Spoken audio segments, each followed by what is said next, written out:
Sudah hampir 2 bulan Muji menganggur dan hanya mengandalkan kemahirannya dalam menyadap karet untuk mencukupi kebutuhan ia dan anak istrinya. Suatu hari ketika sedang membaca-baca berita, ia melihat sebuah lowongan pekerjaan di sebuah perusahaan sawit yang juga ada di Kalimantan. Lokasinya cukup jauh dari desa tempat tinggalnya itu. Lalu Muji meminta izin pada istrinya, berharap istrinya mau mengizinkan dia melamar kerja di perusahaan sawit tersebut. Karena keadaan ekonomi mereka yang pas-pasan, akhirnya Deli mengizinkan dengan syarat jika sudah diterima nanti dan suaminya sudah bekerja genap 1 bulan di sana, ia dan anaknya juga harus ikut tinggal di sana, walaupun hanya menyewa sebuah rumah. Dan Muji pun langsung mengiyakan persyaratan dari istrinya tersebut. Dan singkat cerita, keesokan harinya Muji langsung mempersiapkan berkas-berkas untuk melamar kerja. Surat permohonan yang ia tulis sendiri, ia baca berulang-ulang kali dengan teliti agar tidak ada kesalahan kata ataupun coretan. Ia sangat berharap bisa masuk ke perusahaan itu, meskipun hanya di perusahaan sawit yang tentu gajinya lebih sedikit ketimbang saat ia bekerja di perusahaan tambang batu bara sebelumnya. Hari itu Muji sudah bersiap-siap berangkat dengan menaiki sebuah ojek untuk mengantarkannya ke terminal bus yang cukup jauh dari rumahnya. Sesampainya di terminal, Muji langsung berjalan ke arah loket bus untuk membeli sebuah nomor yang akan ia cocokkan dengan bangku bus nanti. Singkatnya sekitar pukul 8 malam, bus yang ditumpangi Muji meluncur perlahan keluar dari terminal. Orang-orang seperjalanan dengannya mulai asik dengan masing-masing aktivitas. Ada yang tiduran dan ada juga yang mulai muntah-muntah akibat mabuk perjalanan. Bus itu melaju membelah gelapnya jalanan yang pada saat itu tak ada kendaraan lain yang melintas di sana. Seiring waktu yang semakin larut, perlahan-lahan Muji mulai diserang rasa kantuknya. Entah sudah berapa jam ia tertidur, dan ketika ia terbangun, dirinya dan juga penumpang-penumpang lain sudah berada di halaman rumah makan yang buka 24 jam tersebut.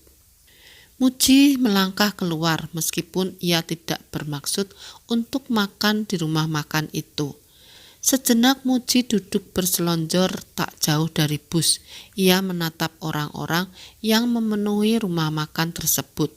Sementara itu Muji hanya bisa memakan sebuah roti isi coklat yang ia beli di warung yang ada di terminal bus sebelum dia berangkat tadi. Ada seorang bapak-bapak tua mendekatinya dan ikut duduk di sebelahnya. Si lelaki tua itu nampak sangat ramah, garis-garis ketampanannya masih nampak di balik wajah keriputnya. Kenalkan, namaku Juliadi, aku tidak biasa makan di tengah jalan, takut muntah. Aku kalau bepergian itu paling hanya minum teh hangat, tidak pernah makan, ujar si bapak tua seraya memperkenalkan dirinya. Oh, kalau saya memang karena cuma membawa uang pas-pasan, Pak, seloroh Muji. Kamu mau makan? Ayo biar aku yang bayar, aku juga mau beli teh hangat, ujar si bapak tua. Tidak usah, Pak, saya tadi hanya bergurau, saya tidak lapar, Pak, tidak terbiasa makan tengah malam, tolak Muji halus. Ia jadi tak enak dengan kebaikan si bapak tua yang baru kenal langsung ingin menraktirnya. Kalau begitu kita minum teh hangat atau segelas kopi saja, ayo, ajak si bapak tua. Keduanya pun berjalan masuk ke rumah makan itu. Si bapak tua langsung memesan 2 gelas teh hangat pada si pelayan. Dan tidak lama kemudian si pelayan datang dengan membawa 2 gelas teh hangat, juga sepiring nasi penuh dengan lauk pauk serta sayur dan sambalnya. Muji menatap si lelaki tua. Si lelaki tua mengangguk sambil tersenyum. "Silahkan dimakan, Nak, tidak baik menolak rezeki," ujar si bapak sambil mengangkat gelas tehnya. Muji pun makan dengan lahap. Lalu perbincangan terjadi. Ternyata si bapak tua itu baru saja pensiun dan akan pulang ke kampung halamannya. Beliau juga menanyakan maksud dan tujuan dari Muji apa. Dan Muji menjawab dengan sejujur-jujurnya bahwa ia ingin melamar kerja di salah satu perusahaan sawit yang ada di Kalimantan bagian sana. Setelah mengucapkan terima kasih dan bertukar nomor HP, Muji dan si lelaki tua itu pun berpisah dan duduk di bangku masing-masing hingga bus berhenti di terminal tujuan.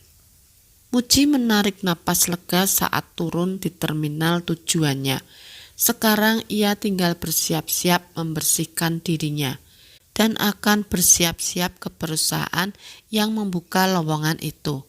Tapi sebelumnya ia berkeliling terminal mencari si bapak tua guna berpamitan dan berterima kasih. Namun si bapak tua itu sudah tidak ada lagi di sekitaran terminal.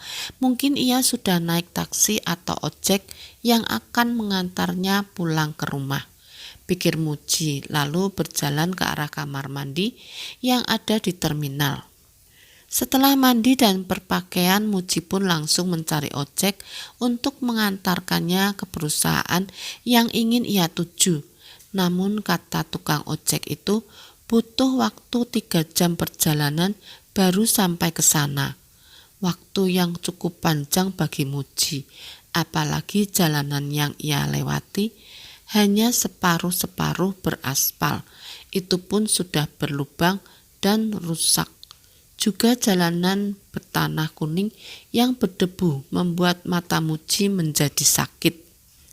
Singkat cerita, ia pun sampai di kawasan perusahaan sawit yang sedari awal ia tuju.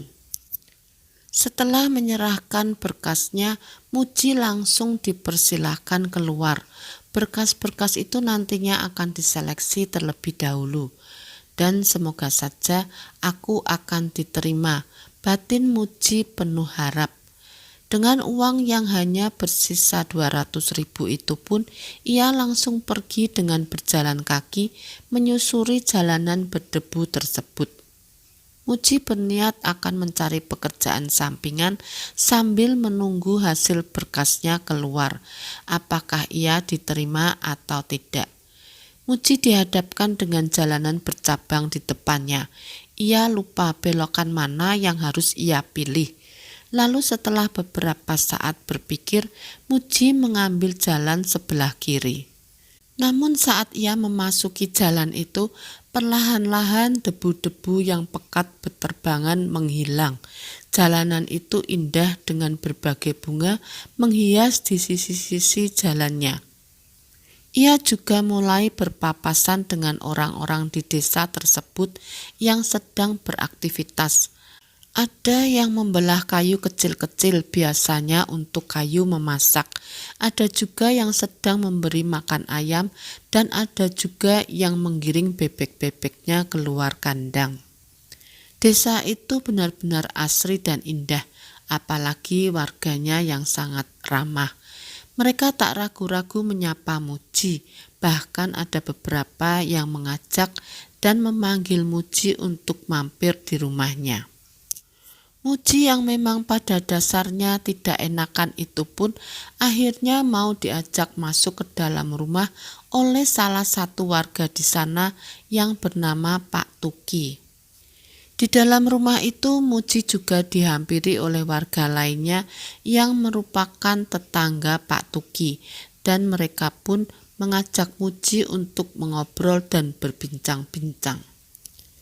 Ia juga disuguhi minuman dan bermacam-macam kue dan makanan-makanan lainnya, dan ia juga dijamu makan besar oleh tuan rumah itu. Berbagai macam makanan enak terhidang, mulai dari bebek goreng, panggang, ada juga ayam yang dimasak dengan berbagai macam bumbu dan lain-lain sebagainya. Muji dan orang-orang itu makan bersama dan saling bercanda, hingga pada akhirnya Muji dilarang untuk pulang dan dipersilahkan menginap di sana, sampai hasil berkas Muji keluar dan menentukan apakah Muji diterima atau tidak. Ceritanya bersambung ke part 3. Terima kasih yang sudah menonton video ini. Yang belum subscribe mohon subscribe, like dan komen, agar channel aku terus berkembang.